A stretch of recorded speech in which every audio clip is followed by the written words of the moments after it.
bergerilya kemana-mana, menyebarkan pamflet, menyebarkan brosur, ya.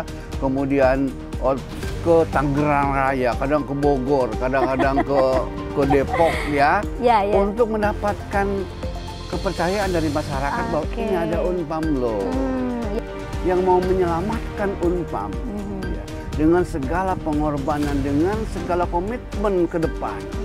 Yang hampir gugur layu, kini segar kembali. Entah mengapa bunga anggrek yang ku sayang kini tersenyum berdendang. Bila engkau butuhkan, matahari tak bersinar lagi.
Saya Darsono, Ketua Yayasan Sasmita Jaya Group, yang di bawahnya mengelola Universitas Pamulang, Stikes Widya Dharma Husada, dan Universitas Sutomo yang ada di Serang. Yang sebelumnya juga kita mengelola SMK Sasmita Jaya. Nama lengkapnya Dr. Insinyur Haji Sarwani MT MM. Saya di Universitas Pamulang ini menjabat sebagai Direktur Pasca Sarjana Universitas Pamulang. Oke, nama saya Susanto, jabatan saya Koordinator Sentra Hak Kekayaan Intelektual dan Paten di Lembaga Penelitian dan Pengabdian kepada Masyarakat atau LPPM Universitas Pamulang.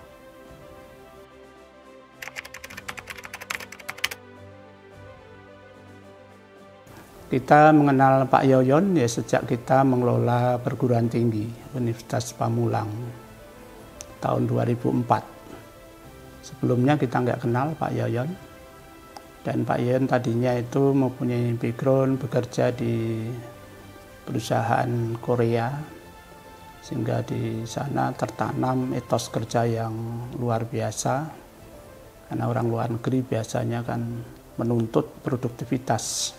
Saya mengenal Pak Yoyon itu sejak kami bergabung dengan Universitas Pamulang sekitar tahun 2001. Saat itu Universitas Pamulang masih di bawah Yayasan Prima Jaya. Baru di situ saya ketemu dengan Pak Yoyon, waktu itu belum doktor ya, tapi sudah sarjana hukum MH tentunya. Dan saya mengenal baik dia, dan kadang-kadang kita sering diskusi khususnya tentang masalah hukum. Kebetulan beliau adalah hukum bidang tata negara. Awal mengenal Pak Yoyon itu tentu di Universitas Pamulang ya, pada sekitar awal Mei 2013. Saat itu saya ujian tesis, beliau sebagai Direktur Pasca Sarjana yang membuka ujian, dan beliau menyampaikan kepada saya bahwa saya punya potensi untuk jadi dosen. Itu awal kenalnya saya sama Pak Yoyon.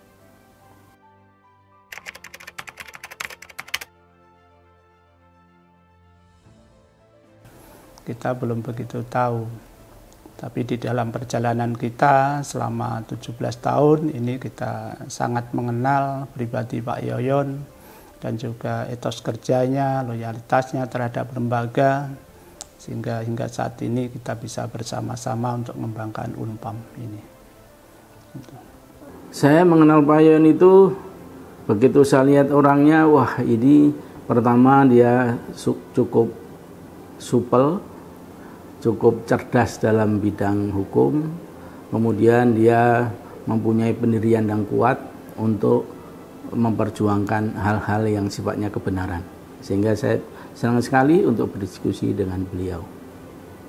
Saya tertarik dan simpati ya, karena beliau juga seperti orang tua ya. Kemudian setelah selesai ujian itu saya tidak lanjuti untuk ngobrol-ngobrol dengan beliau, dan beliau menyarankan supaya untuk menjadi dosen, bahkan merekomendasikan saya kemudian dan melanjutkan kuliah magister hukum supaya linear dengan pendidikan saya, karena saya kan S1-nya hukum.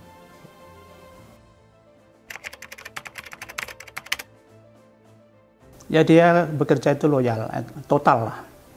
Jadi dia tidak ragu-ragu lagi, dia memang mencurahkan apa yang sedang dikerjakan. Jadi sangat bagus lah menurut saya, dan banyak sekali sumbangsihnya terhadap pengembangan daripada Unpam.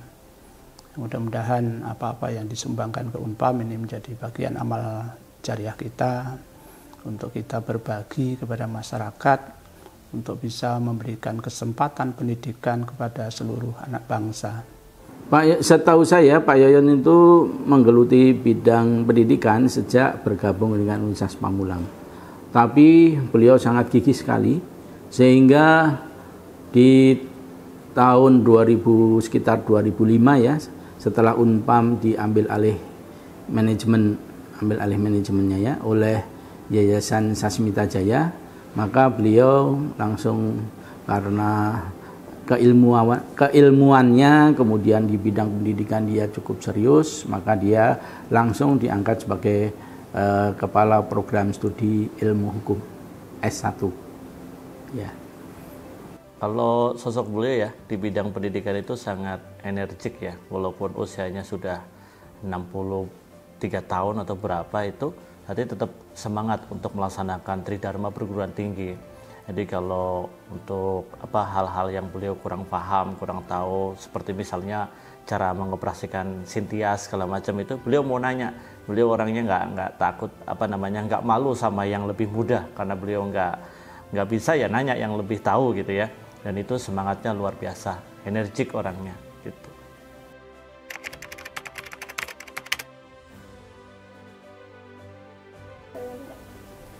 Ya kita berkesan baik lah ya, Pak Yoyon itu sangat baik dan sangat dekat dengan saya, dan mereka itu betul-betul serius lah menjalankan amanah yang dibebankan kepada Pak Yoyon itu. Mereka nggak tanggung-tanggung apa yang bisa diberikan kepada Unpam, itu saya nggak ragu, mereka betul-betul total untuk mengabdikan diri di bidang pendidikan lewat. Saya mengenal Pak Yoyon dari tahun 2001 ya, itu saya lihat bahwa orangnya itu seperti apa yang saya sampaikan tadi. Tapi yang jelas dia jujur. Kalau dikatakan anak soleh atau orang soleh ya memang dia soleh. Selalu mengerjakan sholat 5 waktu, tidak pernah ketinggalan, insya Allah sepengetahuan saya. Kemudian rasa tanggung jawab dia terhadap keluarga cukup besar sekali.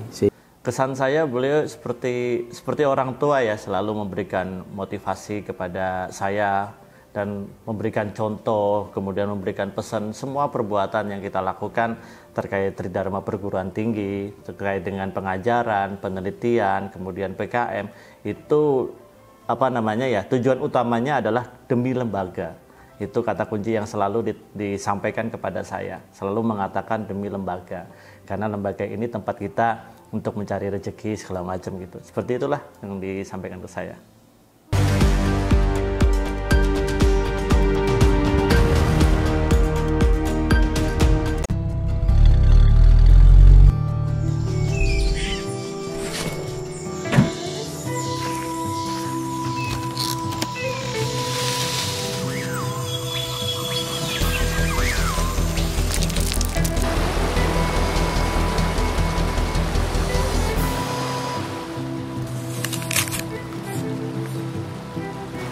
Makan buah itu keren.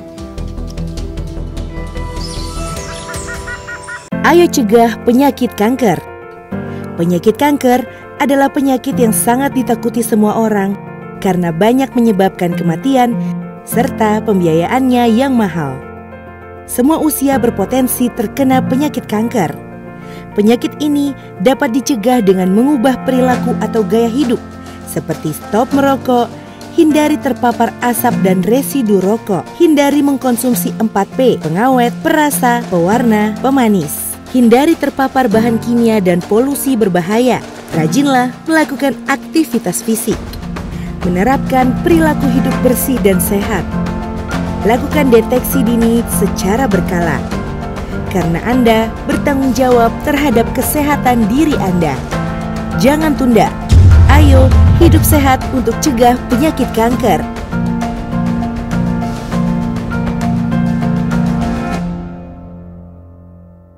Hai semua, pada tahu nggak penyakit apa yang masuk di jajaran perawatan termahal? Jawabannya adalah talasemia. Talasemia adalah penyakit tidak menular yang berupa kelainan darah turunan, di mana usia darah merah lebih pendek dari normal. Jadi, sel darah merah mudah rusak dan penderita harus transfusi darah seumur hidup. Talasemia diturunkan kalau pembawa gen punya anak dengan sesama pembawa gen juga. Makanya, deteksi dini deh, biar tahu kita punya gen talasemia apa enggak.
Assalamualaikum warahmatullahi wabarakatuh. Halo pemirsa SJTV dimanapun Anda berada. Jumpa lagi dengan saya Eka Margianti dalam program Sosok. Program ini akan mengangkat tokoh-tokoh yang berjasa di dalam pendidikan untuk Indonesia. Di balik majunya sebuah pendidikan, selalu ada orang-orang yang memiliki kepedulian, perhatian, dan dedikasi. Orang-orang ini ada yang muncul ke permukaan, ada yang belum, bahkan ada yang bersembunyi. Dan kali ini saya akan bertemu dengan salah satu tokoh yang ternyata ikut merintis Universitas Pamulang. Beliau mendampingi Ketua Yayasan Sasmita Jaya, Dr. Haji Darsono, selama proses berdirinya Unpam sejak awal. Dan meskipun beliau sudah tidak lagi muda, tapi semangatnya nggak kalah sama yang muda. Siapa lagi kalau bukan Dr. Yoyon Mulyana Darusman, SHMM. Yuk kita temui.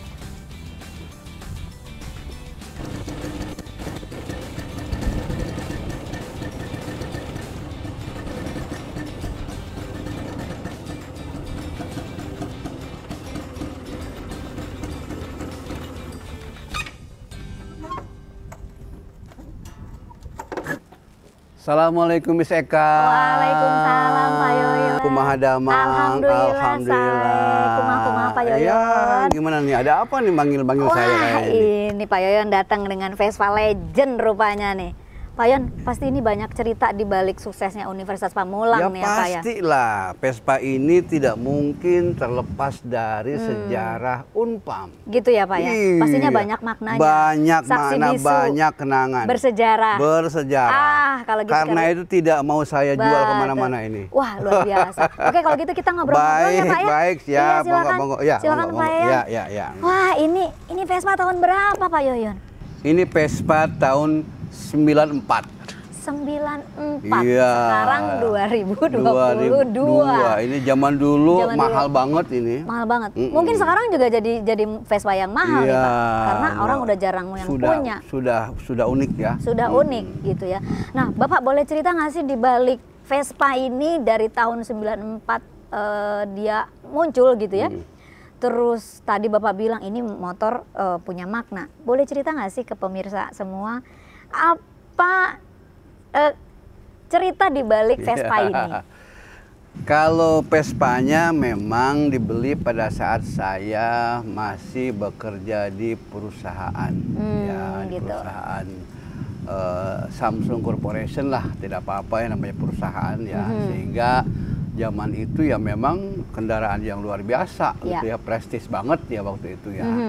Nah kemudian sampai masuk ke tahun 98 karena krisis moneter waktu itu yang berkepanjangan, yang pada akhirnya saya pun juga sambil menunggu keputusan perusahaan, maka bergabunglah ke Unpam. Nah itu tahun berapa Pak Bapak bergabung ke Universitas Pamulang dan pertama kali gitu Pak? Waktu itu sudah ada Unpam pada tahun 2000 ya, waktu itu di bawah naungan Yayasan Prima Jaya ya, yang waktu itu saya karena saya kebetulan dekat ya dengan Pak almarhum Pak Dr. Dayat ya, waktu itu sebagai Wakil Rektor 1. Dan dari situlah saya memulai ya, sambil masih mengurus perusahaan, sambil sekali-kali karena malam di Unpam, kadang-kadang kita bergabung di Unpam. Sampai masuklah ke era 2004 ya, masuk ke era apa namanya alih manajemen dari Prima Jaya ke Sasmita Jaya. Nah pada saat itu sedang gencar-gencarnya bagaimana agar Unpam yang lahir di kampung ini dapat dikenal oleh masyarakat, dapat dikenal bahwa ada perguruan tinggi. Nah inilah saya ya, kadang-kadang saya pakai ini, Pak Dr. Dayat pakai motor yang lain lah. Kemudian para office boy, guru, dosen-dosen yang masih terbatas gitu ya, bergerilya kemana-mana, menyebarkan pamflet, menyebarkan brosur ya. Kemudian ke Tangerang Raya, kadang ke Bogor, kadang-kadang ke Depok ya, untuk mendapatkan kepercayaan dari masyarakat bahwa ini ada Unpam loh. Itu seperti itu. Nah inilah dengan ini waktu itu.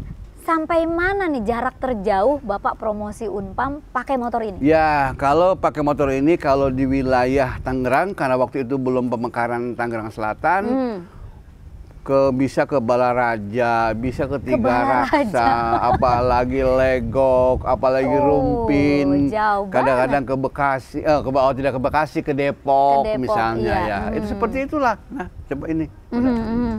Nah, kenapa sih Bapak mau bergabung pada saat itu, memilih Unpam untuk bergabung?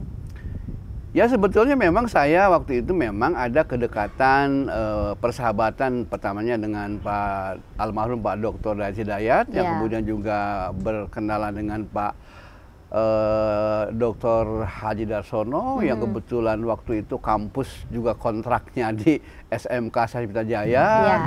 Nah, sambil mengurus perusahaan, karena di Unpam waktu itu hanya malam, saya bergabunglah ke Unpam.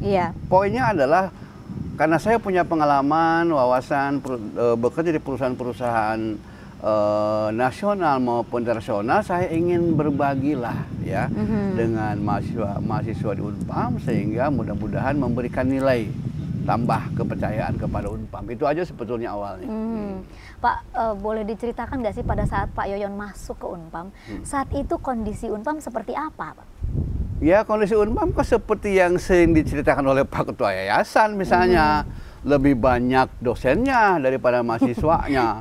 Sastra hanya 2 orang, dosennya ada 6 orang. Ya, kemudian misalnya apalagi yang di matematik, yang di kimia gitu ya. Yang manajemen, yang hukum saja itu ya lebih banyak mahasiswanya daripada dosennya. Sehingga memang waktu itu luar biasa. Perlu perjuangan ya, bagaimana agar masyarakat percaya kepada Unpam. Saya kira itu keadaannya seperti itu. Iya, jadi disitulah akhirnya juga Bapak ikut bergabung dan memiliki komitmen. Sebetulnya saya ingin tahu nih, apa sih alasan kuat Bapak sampai Bapak tuh mau berkomitmen untuk terus bergabung bersama Universitas Pamulang. Tapi Pak Yoyon jangan dijawab dulu. Baik. Pasti pemirsa penasaran ya. Baik pemirsa, jangan kemana-mana. Saya akan kembali setelah yang satu ini. Tetap bersama kami.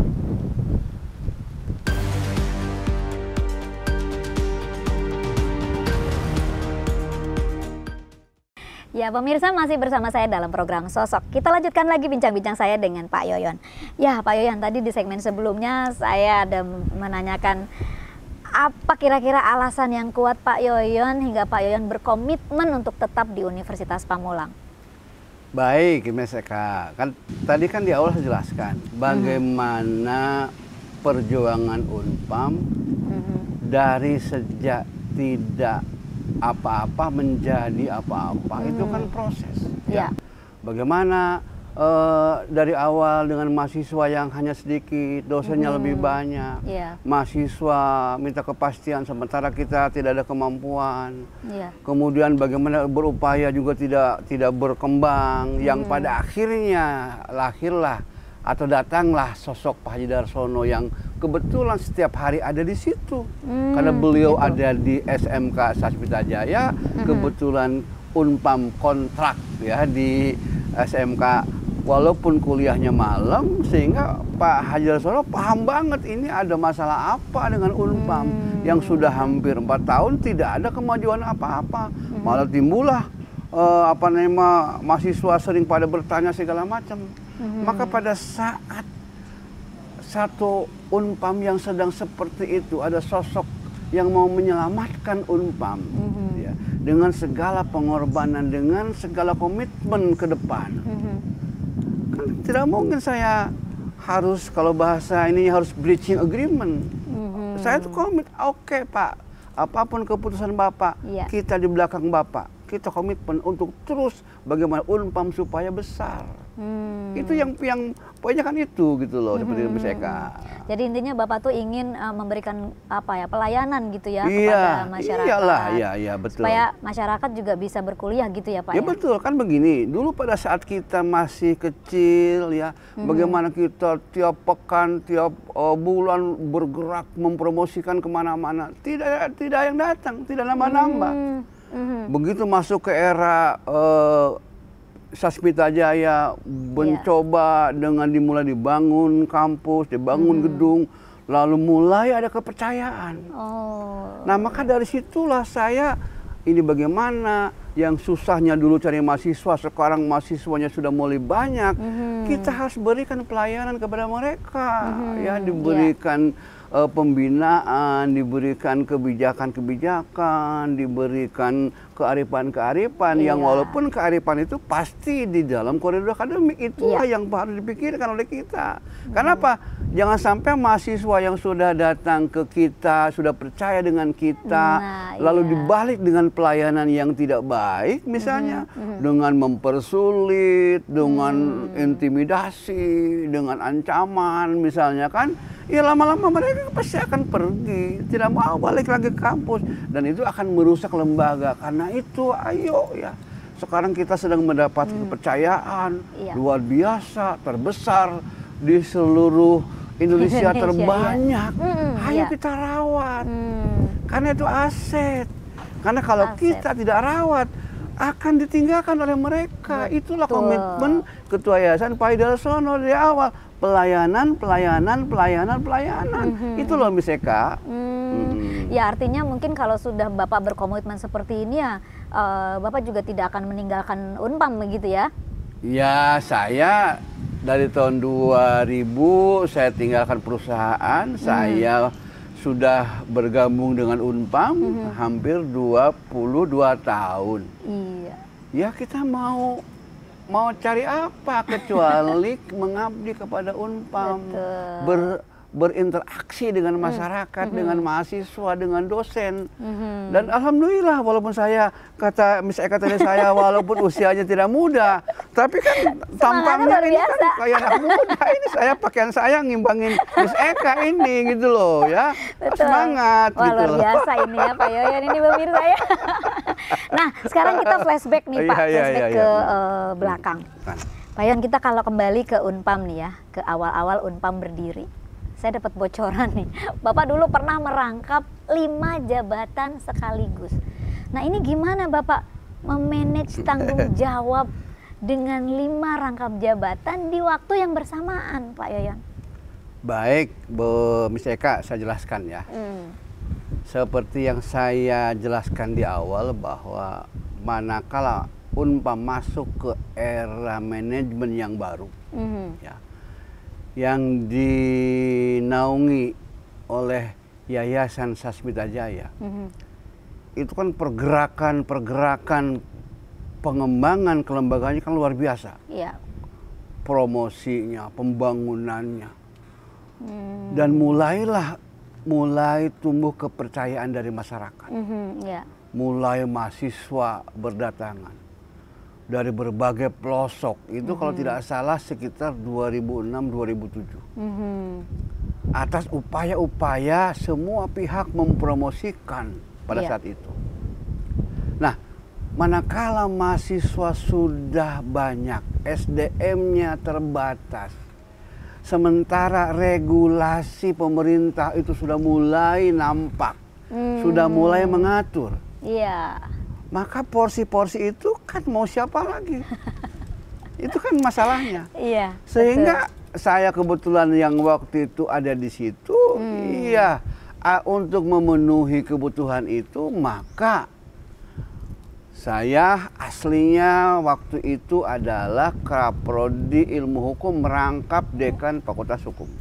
Oh, jadi Kaprodi Hukum, merangkap Dekan Dekannya. Fakultas Hukum. Oke. Tetapi ada permasalahan organisasi waktu itu juga, Warek 2 misalnya juga saya mendapatkan kesempatan juga untuk mengemban tugas juga sebagai Warek 2. Jadi setelah tadi Kaprodi Ilmu Hukum, Dekan Fakultas Hukum, juga menjadi Wakil Rektor. Wakil Rektor 2. Oke. Muncul masalah lagi di masalah-masalah organisasi. Ya. Khususnya di pasca sarjana. Kata Pak Ketua Yayasan, tolong selamatkan pasca sarjana. Oke. Ditinggal 8 doktor, hampir bubar. Ya. Saya dengan pekerjaan yang banyak, pelan-pelan pendekatan dengan mahasiswa, dengan dosen yang ada. Sehingga saya diminta lagi untuk menyelamatkan pasca yang akhirnya saya pun juga di-SK-kan sebagai Direktur Pasca Sarjana sekaligus sebagai Ketua Program Studi Magister Manajemen. I see. Itu jadi memang kondisi saat itu ya memang seperti itu. Iya. Walaupun pada akhirnya jeda waktu ke depan secara bertahap dengan ketersediaan sumber daya manusia barulah yang sehingga akhirnya saya sejak 2012 cukup sebagai Direktur Pasca Sarjana saja sampai 2016 dan akhirnya sekarang ya kembali sebagai dosen di Pasca Sarjana. Itu sebetulnya ceritanya Bu Miseka. Jadi memang di awal merangkap Kaprodi Ilmu Hukum, lalu Dekan Fakultas Hukum, juga Wakil Rektor 2, lanjut jadi Direktur Pasca Sarjana, merangkap juga Kaprodi Magister. Bahkan pernah juga 3 bulan sebagai Wakil Rektor 3 saya. Oh iya. Jadi bemper kayaknya. Gitu ya, karena memang mungkin kita memiliki lembaga. Keterbatasan ya, dan lembaga membutuhkan itu ya. Nah oke, jadi dari tahun 2016 Bapak boleh jadi kembali menjadi dosen biasa begitu ya. Nah, sekarang bicara di usia Bapak yang sudah tidak lagi muda nih pemirsa. Tapi kalau jangan bilang tua ya. Saya nggak bilang tua. Apalah artinya sebuah angka Pak Yoyon, benar nggak? Betul. Ya kalau kita bicara angka pasti itu akan nambah gitu ya. Tapi semangat kita nggak pernah turun gitu ya pemirsa. Nah, kalau misalnya bicara usia, tapi semangat Bapak nih masih muda, apa sih sebetulnya yang motivasi Pak Yoyon untuk semangat mencapai gelar akademik tertinggi nih di akademik? Dan saya juga dengar nih, sepertinya nilai kumnya Pak Yoyon nih tertinggi nih katanya di Unpam nih. Gimana itu Pak? Apa sih motivasi Bapak hingga Bapak tuh sampai ingin mengejar sampai ke akademik yang tertinggi gitu Pak? Baik Bu Miseka, gini ya. Saya pernah suatu waktu sedang visit akreditasi Magister Hukum. Salah satu asesor itu melihat dokumentasi saya yang banyak itu, dia bilang, Pak Yoyon itu harusnya dari dulu sudah guru besar. Kan gitu ya? Ya. Tetapi karena banyak pekerjaan, banyak jabatan, sehingga lupa ngurus itu. Nah sehingga sekarang pada saat saya sudah banyak waktu, sudah banyak waktu yang cukup, saya mencoba memulai untuk mengejar ketinggalan itu. Tapi yang paling penting, saya ingin sehat, saya ingin terus berpikir, saya ingin terus berkarya, dan saya ingin memberikan contoh kepada yang muda-muda. Yang tua aja semangat, kenapa yang muda tidak semangat? Itu aja Miseka. Itu dia yang kita harus contoh nih pemirsa. Kadang-kadang kita selalu terlena dengan kesibukan-kesibukan, lalu tahu-tahu kita sudah sudah seperti ini gitu ya. Tapi ternyata di balik menuanya usia tidak menuakan pikiran kita, bener nggak Pak ya? Betul, Artinya kalaupun misalnya Pak Yoyon sekarang merasa ketertinggalan, tapi tidak pernah ada kata tertinggal loh Pak, menurut saya ya. Dan tidak pernah ada kata terlambat untuk mencapai sebuah kesuksesan. Bener nggak? Betul banget, top banget itu. Artinya memang gini, guru besar nih harus dicapai walaupun mungkin Bapak merasa usia saya sudah nggak muda lagi nih. Tapi paling tidak Bapak nih bisa jadi contoh-contoh untuk kita semua bahwa Bapak aja masih loh memikirkan bagaimana caranya mencapai guru besar. Bahkan profesor begitu ya. Bagaimana dengan kita-kita yang masih muda? Pasti banyak nih teman-teman yang sudah doktor masih muda, pasti guru besar itu kayaknya deket banget gitu kan ya Pak Yoyon ya? Iya betul. Kan begini Miseka, kan jabatan akademik itu kan suatu keniscayaan di perguruan tinggi. Karena itu tidak bisa lagi kita mengabaikan. Betul. Apalagi sekarang. Nilai akreditasi yang terbaru itu yang dilihatnya dari jabatan akademik dulu. Betul. Karena itu saya, walaupun saya sudah mungkin dari sisi usia itu sudah sepuh lah, tapi saya akan coba. Bukan sepuh Pak, senior. Saya akan coba bahwa bisa ya, memang perlu kesabaran, perlu pengorbanan, perlu keuletan. Karena ini adalah satu sistem akademik yang memang secara bertahap. Ya saya kemanapun saya ada undangan, untuk conference saya kadang-kadang ke Surabaya, ke Malang, ke Bali, ke Palembang, ke Padang bahkan pernah ya. Artinya memang harus seperti itu. Karena reviewer yang ada di Jafung apalagi dalam level guru besar itu jawara-jawaranya itu ada di luar gitu. Bukan hanya ada di Jakarta. Karena itu kita harus terus gitu. Tidak hanya bisa kita kalau bahasa apa ya? Bahasa LL Dikti Bandung itu jangan jadi jago kandang, gagah di kampung dewek, di kampung sorangan, tetapi nggak ada keluar namanya. Itulah yang saya coba, karena itu ini adalah suatu proses yang luar biasa yang kita harus perjuangkan bersama-sama. Makanya itu tadi juga ternyata Pak Yon juga sibuk juga ikut jadi pembicara di seminar-seminar gitu ya. Harus begitu. Oke, ya ampun. Ini kita belajar banyak dari Pak Yoyon ya pemirsa ya, motivasinya luar biasa. Bahkan sekarang juga beliau sibuk menjadi dosen-dosen tamu atau mungkin pembicara di seminar-seminar di luar. Nah pemirsa, jangan kemana-mana, setelah pariwara berikut ini kita akan sajikan sisi lain dari seorang Yoyon Mulyana Darusman. Tetap bersama kami.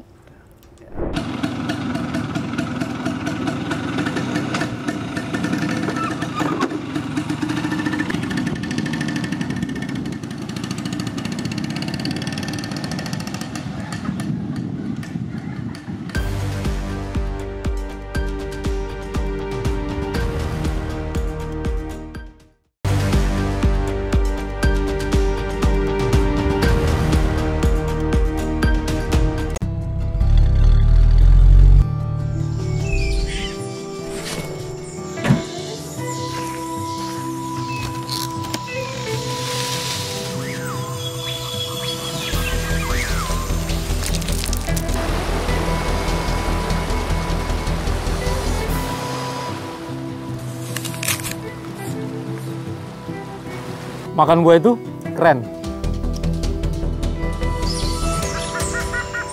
Hai semua, pada tahu nggak penyakit apa yang masuk di jajaran perawatan termahal? Jawabannya adalah talasemia. Talasemia adalah penyakit tidak menular yang berupa kelainan darah turunan, di mana usia darah merah lebih pendek dari normal. Jadi, sel darah merah mudah rusak dan penderita harus transfusi darah seumur hidup. Talasemia diturunkan kalau pembawa gen punya anak dengan sesama pembawa gen juga. Makanya, deteksi dini deh, biar tahu kita punya gen talasemia apa enggak.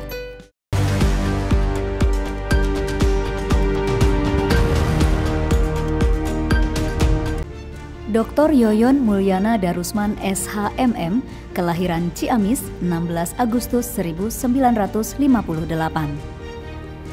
Yoyon Mulyana Darusman menyelesaikan studi sarjana muda hukum di Fakultas Hukum Universitas Islam Bandung pada tahun 1980. Pada tahun 1986, menyelesaikan sarjana hukum di Fakultas Hukum Universitas Muhammadiyah Jakarta. Pada tahun 2000, menyelesaikan studi Magister Manajemen di Sekolah Tinggi Ilmu Ekonomi IPWI Jakarta. Dan menyelesaikan studi Doktor Ilmu Hukum di Pasca Sarjana Universitas Islam Bandung pada tahun 2012. Saya memulai pendidikan S1 di bidang ilmu hukum di Fakultas Hukum Universitas Islam Bandung. Waktu itu pendidikan ilmu hukum baru sampai sarjana muda hukum. Sehingga saya melanjutkan S1 ilmu hukum Universitas Muhammadiyah Jakarta. Kemudian karena saya bekerja di perusahaan yang kebetulan pekerjaannya di bidang Human Resources Management dan General Affairs, saya mengambil S2-nya program studi Magister Management. Namun demikian, manakala saya masuk ke perguruan tinggi dalam hal ini Universitas Pamulang, maka saya menyelaraskan pendidikan S3 saya dengan mengambil Doktor Ilmu Hukum yang alhamdulillah sampai saat ini kompetensi saya memang ada di bidang ilmu hukum, khususnya hukum tata negara. Yoyon Mulyana Darusman sebelum bergabung dengan Yayasan Sasmita Jaya pernah bekerja dengan menjabat sebagai Kepala Bagian Personalia pada PT Asuransi Jiwasraya Persero di kantor pusat Jakarta pada tahun 1981. Menjabat sebagai Human Resources Development Manager PT Asuransi AIU Indonesia as Member of American International Group atau AIG di Jakarta pada tahun 1989. Dan menjabat sebagai General Affairs and Human Resources Development Manager PT Asuransi Samsung Tugu as Joint Venture PT Tugu Pratama Indonesia and Samsung Fire and Marine Co. pada tahun 1995. Saya memulai karir pekerjaan pada perusahaan badan usaha milik negara, yaitu PT Asuransi Jiwasraya. Setelah itu saya mengembangkan karir karena ingin maju. Kemudian saya bergabung di perusahaan AIG, American International Group. Disitulah saya mendapatkan wawasan pergaulan dengan orang-orang asing, khususnya Amerika, sehingga menambah tambahan-tambahan khususnya di bidang kemampuan komunikasi bahasa. Kemudian juga saya mengembangkan karir di perusahaan Korea, yaitu Samsung Corporation. Dan disitulah saya mendapatkan tugas ke beberapa kota di Korea, yang satu negara yang memiliki 4 musim. Dan itulah saya memiliki konsep-konsep disiplin yang luar biasa, komitmen yang tinggi, sehingga alhamdulillah manakala saya pun sekarang di Unpam, saya juga berupaya agar prinsip-prinsip itu tetap dipertahankan, dan alhamdulillah sampai sekarang saya hampir 20 tahun saya tetap konsisten di Universitas Pamulang.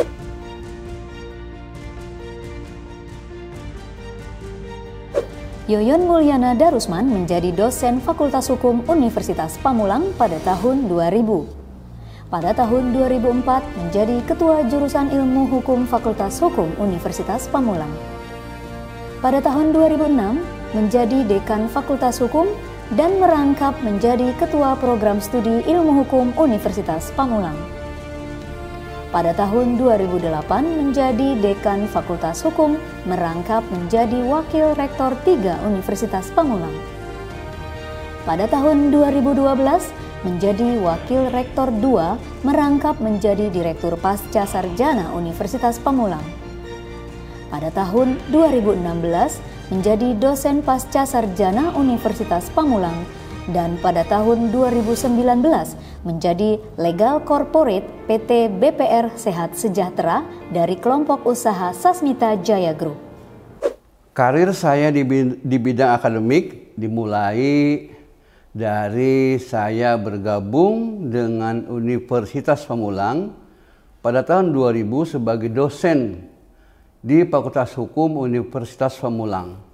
Selanjutnya saya mendapatkan kesempatan untuk menjadi Ketua Program Studi Ilmu Hukum di Fakultas Hukum Universitas Pamulang.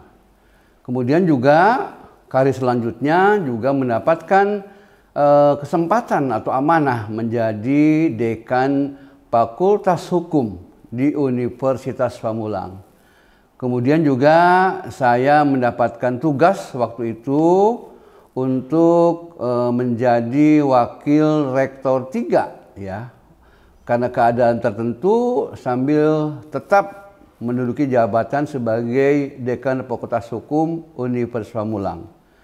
Kemudian juga saya pernah menjabat sebagai Wakil Rektor 2 pada saat itu, yang kemudian karena ada kesempatan di dalam reorganisasi, saya mendapatkan tugas untuk menjadi Direktur Pasca Sarjana, merangkap Kaprodi S2 Manajemen dan S2 Ilmu Hukum, yang pada akhirnya pada tahun 2016 tugas saya sudah selesai, dan sekarang saya tetap mengajar sebagai dosen pasca sarjana khususnya di program studi S2 Ilmu Hukum. Yoyon Mulyana Darusman menjadi anggota Majelis Pengawas Daerah Notaris MPD Kabupaten Tangerang. Pada tahun 2017 menjadi Wakil Sekretariat Jenderal Dewan Pimpinan Nasional atau DPN Asosiasi Doktor Ilmu Hukum Indonesia atau ADI di Jakarta. Pada tahun 2018 menjadi anggota Asosiasi Dosen Viktimologi Indonesia. Dan pada tahun 2021 menjadi Dewan Pengarah Asosiasi Pengajar Hukum Tata Negara dan Hukum Administrasi Negara atau APHTN Dewan Pimpinan Wilayah Provinsi Banten. Dalam melaksanakan tugas dan fungsi saya sebagai dosen di Universitas Pamulang, terutama di dalam pelaksanaan Tridharma Perguruan Tinggi, saya sudah tergabung di beberapa organisasi profesi, ya. Misalnya Asosiasi Doktor Ilmu Hukum Indonesia atau yang disebut dengan ADI, kemudian juga Asosiasi Penasihat Hukum Indonesia atau APHI, kemudian juga tergabung di dalam Asosiasi Pengajar Hukum Tata Negara atau APHTN, dan juga pernah menjadi anggota Majelis Pengawas Notaris ya di Kabupaten Tangerang, dan itu semuanya adalah bagian dari pengembangan wawasan-wawasan tugas dan fungsi sebagai seorang dosen. Karya ilmiah. Saya sudah menulis karya ilmiah dalam bentuk jurnal, dalam bentuk proceeding, lebih dari 50 karya ilmiah yang dipublish di berbagai jurnal yang bereputasi nasional maupun tidak bereputasi nasional, ya. Tetapi yang paling berkesan buat saya adalah satu jurnal yang mengangkat tentang konvensi internasional tentang sengketa Natuna, di mana jurnal itu disitasi oleh orang-orang yang hebat, orang-orang yang luar biasa, yang pada umumnya sedang belajar S3 juga di perguruan tinggi sangat bereputasi.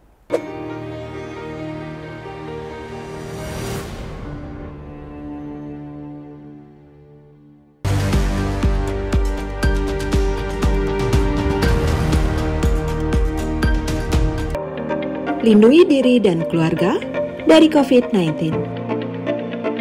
Wujudkan masyarakat yang sehat dan produktif dengan vaksinasi COVID-19. Aman dan melindungi. Pemerintah menjamin vaksin yang digunakan sesuai dengan standar keamanan dan melewati uji klinik yang ketat. Vaksinasi COVID-19 di fasilitas pelayanan kesehatan dilaksanakan dengan protokol kesehatan yang ketat. Tak ada yang dikhawatirkan, tak ada yang diragukan. Siapkan diri untuk vaksinasi COVID-19 yang aman untuk lindungi keluarga kita. Semua orang karena banyak menyebabkan kematian serta pembiayaannya yang mahal. Semua usia berpotensi terkena penyakit kanker. Penyakit ini dapat dicegah dengan mengubah perilaku atau gaya hidup, seperti stop merokok, hindari terpapar asap dan residu rokok, hindari mengkonsumsi 4P, pengawet, perasa, pewarna, pemanis, hindari terpapar bahan kimia dan polusi berbahaya, rajinlah melakukan aktivitas fisik, menerapkan perilaku hidup bersih dan sehat, lakukan deteksi dini secara berkala. Karena Anda bertanggung jawab terhadap kesehatan diri Anda. Jangan tunda. Ayo hidup sehat untuk cegah penyakit kanker.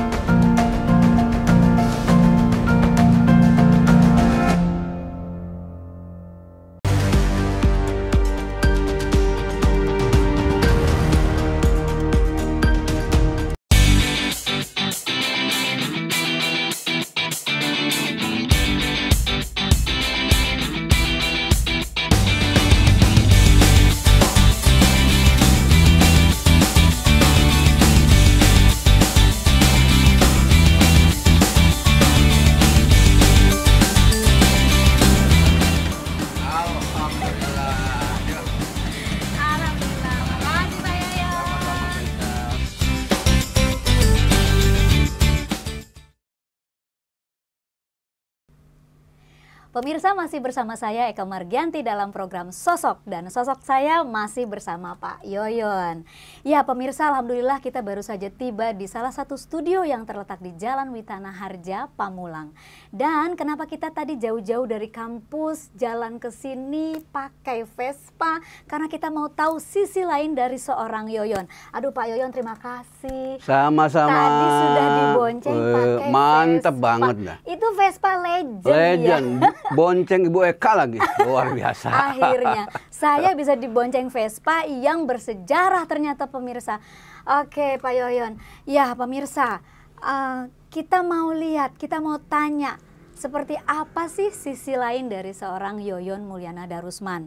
Karena biasanya seorang pendidik itu cenderung memiliki keseriusan yang luar biasa karena sudah banyak dengan buku barangkali begitu ya, juga mengajar, wah pokoknya banyak tugas-tugas dosen. Dan kali ini saya akan ulas sisi lain dari seorang Yoyon.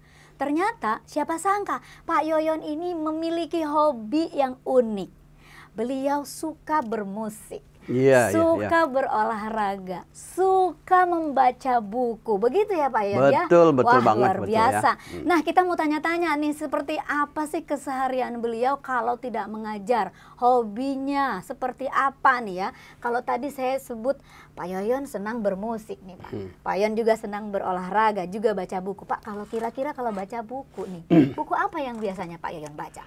Kalau baca buku Bu Eka, tergantung masa ya. Pada saat saya memulai kuliah tahun 76, mulai bekerja tahun 80, kan era itu kan masih era manual ya. Maka semua buku itu dalam buku cetak. Buku cetak, tentunya ya majalah musik, majalah politik ya, kemudian bahan ajar, semuanya buku cetak ya. Tapi sekarang kan era digital ya, tentunya yang dibaca sekarang adalah pada umumnya adalah hal-hal yang berkaitan dengan keilmuan dan tugas saya sebagai seorang dosen, misalnya jurnal, makalah gitu, karena itulah selain buku-buku dari tokoh-tokoh penting berkaitan dengan ilmu hukum. Saya kira itu Bu Eka. Ya. Gitu ya Pak ya. Jadi memang harus terus membaca gitu ya. Jadi selain membaca tadi jurnal itu kan memang untuk pengetahuan kita terus ya Pak ya. Nah kalau untuk olahraga nih, Pak Yoyon senang olahraga apa nih Pak? Olahraga saya adalah yang sangat-sangat favorit darah gitu ya, adalah sepak bola. Sepak bola. Karena dari kampung sering tarkam dari kecil, SMP, SD ya, sampai melanglang buana ke Bandung, ke Jakarta, sehingga saya sebagai pemain bola semi profesional. Bahkan saya bekerja di perusahaan pun itu karena saya pemain bola. Nah, dulu ada Galatama, ada Galakarya, itulah memulai saya tahun 80 sebagai pemain bola. Sebagai pemain bola. Nah, oke, sekarang bicara berkesenian Pak Yoyon nih. Tadi kan saya dengar-dengar katanya Pak Yoyon tuh ternyata senang bermain musik. Kira-kira alat musik apa yang biasanya Pak Yoyon mainkan? Ya kalau musik itu karena kita dari kecil di kampung ya, zaman dulu gelap banget, tapi senang dengan karena adanya gitar ya gitar lah ya. Memang darah susah ya kalau darah itu, karena kemana-mana pun main, kemanapun bawa gitar gitu. Gitu. Nah pada saat itu karena yang ada gitar, tentunya gitar yang saya mainkan. Begitu masuk ke kuliah ke Bandung, kerja di Jakarta misalnya ya, tentunya ya sudah mulai era ke elektrik ya, seperti yang ada di sini misalnya. Tetapi manakala ada kegiatan-kegiatan kampus, kegiatan kantor segala macam, biasanya saya dalam forum panggung itu saya selalu biasanya pakai main drum saya. Main drum juga. Wah, ternyata selain main gitar, Pak Yoyon juga main drum. Pak boleh tahu dong dulu itu kalau main gitu ya diundang atau apa gitu suka main kemana tuh Pak? Band. Ya kalau yang paling aktif terakhir kan saya kebetulan kerja di perusahaan Amerika ya, terutama bule-bule ini kan memang hobi musik ya. Kalau misalnya pesta akhir tahun, ya persiapan awal tahun itu kan selalu dimulai dengan adanya year end party misalnya. Itu selalu ada band. Biasanya orang Melayunya saya, Lalu mereka bule-bule, keren dikit gitu mereka ya. Wow, jadi Bapak ini satu grup band dengan mereka-mereka. Dengan mereka-mereka dari luar negeri itu. Iya, kira-kira begitulah. Yang lain-lainnya ya tentunya acara-acara lingkungan, acara di kelurahan, kecamatan, sudah biasa lah. Refreshing lah, Bu. Refreshing lah. Pak, ternyata kita tuh dunianya sama gitu. Iya. Jadi ternyata Bapak bermusik, saya juga suka bermain musik. Oke, nanti kita kayaknya harus coba nih. Tapi sebelum kita coba alat musik yang dimainkan oleh Pak Yoyon sekarang sudah pegang gitar nih pemirsa. Nah, tapi boleh tanya dulu dong Pak, kira-kira makna musik bagi Pak Yoyon itu seperti apa sih Pak? Ya, musik itu kan seni ya. Seni itu adalah art ya. Art itu adalah karunia Allah ya. Allah yang Maha Kuasa. Memang ya kalau orang sudah ada darah seni ya tidak bisa dihitung, dinilai dengan materi ya. Sudah darah gitu. Kemana saja, jauh kemanapun ya diikutin seperti itu kan seni. Tapi dari situlah kita supaya ketegangan, pekerjaan yang banyak, maka di-refresh lah dengan satu kegiatan-kegiatan seni, ketemu teman, ketemu sahabat, ketawa-ketawa, mengekspresikan satu lagu, satu musik. Itu kan diantaranya adalah merefresh kita supaya kalau bahasa kita mah jangan tegang-tegang amat lah gitu. Iya, artinya di dalam hidup ini ya Pak Yoyon ya, jangan terlalu tegang. Kalaupun misalnya kita berkecimpung di dunia pendidikan ya bolehlah kita juga berkesenian gitu ya Pak ya. Nah, kayaknya kita nggak afdol ya kalau tidak mendengar, tidak melihat bagaimana Pak Yoyon memainkan alat musik pemirsa. Pak Yoyon, gimana kalau kita coba satu lagu? Ayo. Boleh ya siapa Pak takut? Ya? Ayo. Boleh, siapa takut ya? Oke pemirsa, satu lagu dari Pak Yoyon, lagu apa nih kira-kira? Kita gonjreng saja. Oke.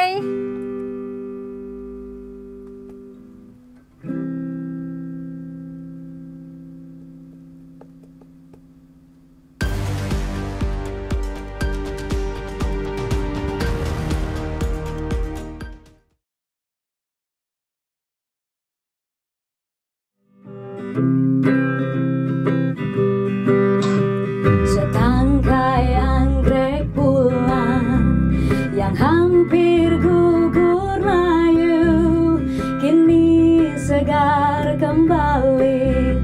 Entah mengapa bunga anggrek yang ku sayang kini tersenyum berdendang bila engkau butuhkan. Matahari tak bersinar lagi,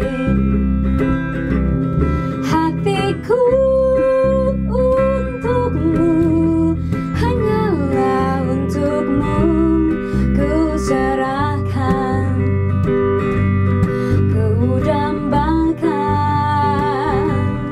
dirimu dewiku, permata hatiku ku bayangkan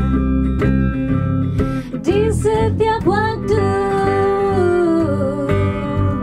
bagai embun pagi hari, bunga-bunga segar lagi, berkembang harapan hati, hari bahagia menanti.